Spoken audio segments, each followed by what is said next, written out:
Uwi na ako. Uwi ka agad, pre. Uwi ka agad. Uwi ka agad. Ano naman? Saan kasi wala pa na. Kuya!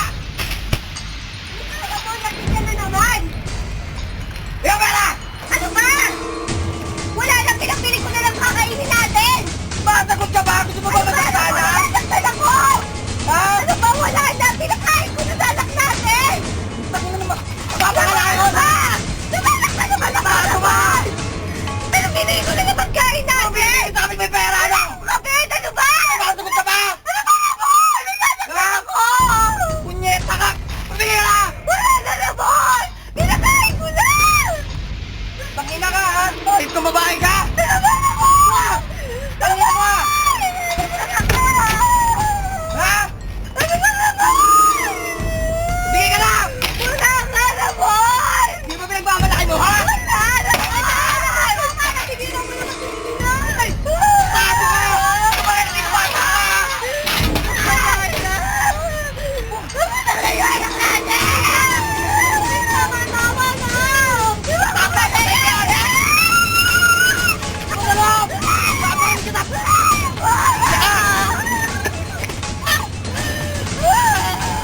Bago ka! Tama ka na! Nanay ko! Papatayin mo ng tatay! Tingnan mo naman, please. Alma ka. Hello, Kapitan! Tumawag ka na dito na may nagmamahal ng pulis. Tay, tama na po! Bakit di ko na lang po? Kumadala yung... Kumadala mo! Pinagmamalaki mo puta na yan!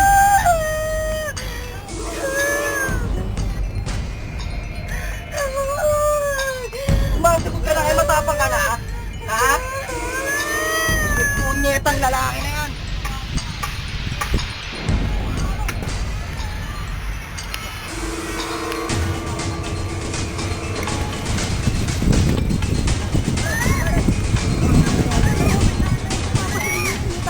Minakaw niya yan. Minantay niya. Kumalma ka lang. Subukan ko sabi ng tatay mo. Ito na ka sa labas. Oh, ano problema? Putangin nyo kay mga yan ba? Magpaparili ko kayo! Naman, luminaw ka!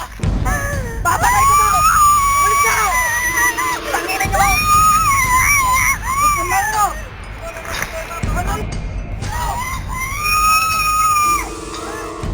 Tay, tama na sis naman! Ramon, ano problema Ramon? Pag-usapan natin ito na maayos! Huwag natin kailangan may masakta Ramon!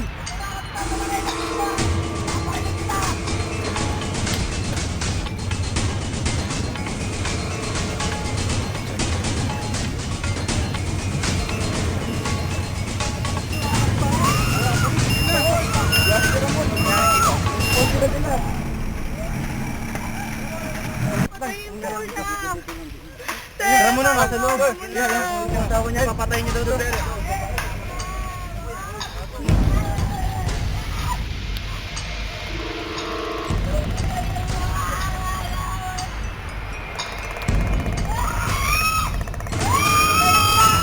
Umaga sa inyo lahat. Ako po si Maramila Pinulay nag-uulat.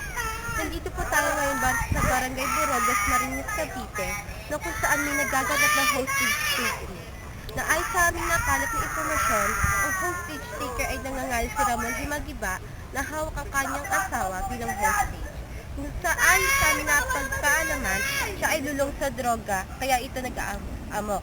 Saksahan po natin ang negosasyon sa pagitan ng pulisya at hostage taker. Kanina lamang, dumating ang hostage taker na papuntahin na kanyang kumpare sa kanilang bahay.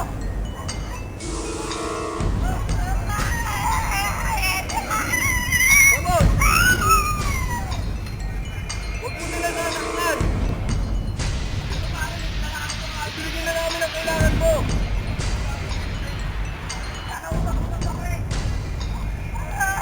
Ano ang problema mo Ramon? Pag-usapan na lang natin yan! Ano, kaibigan kami, kaya kami nandito! Hindi ba kaibigan? Tutulungan ka namin! Yan lang yan.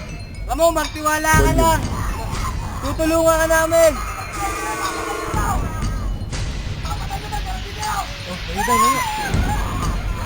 Ramon! Bawa ka sa asawa at anak mo! Kumare, sumuko ko lang ng malumanay. Ang wala na masaktan.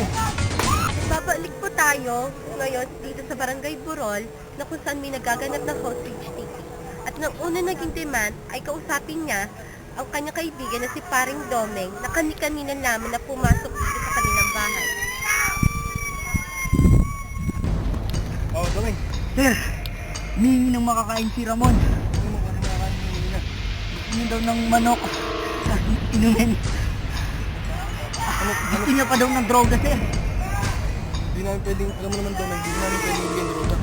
Hindi nga po, Pagkain sir. naman ang pwede namin bigay, saka yung hinihingi na inumin. Sige, sir.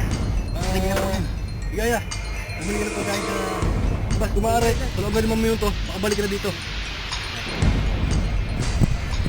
Ramon! Ano kailangan mo? Kaya namin bigay ito.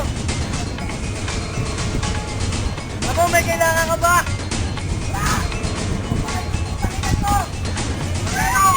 Ramon, asawa pa rin yan.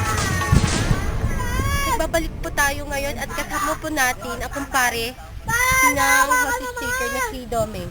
Domeng, ano nang pagpag-usapan niyo ni Ramon doon sa loob?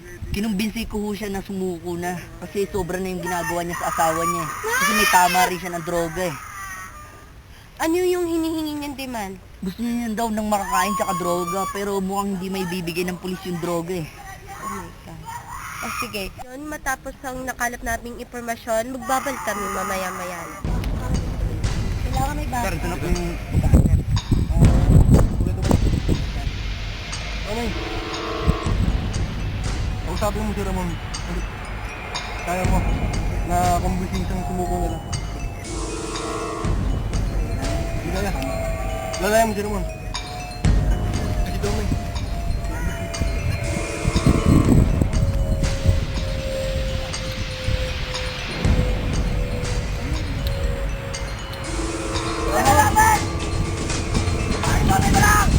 Dito na yung pagkain mo, Ramon.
Wala lalapit! Tangina, papatay ko to! Ano ba, tingnan mo si si Arbo.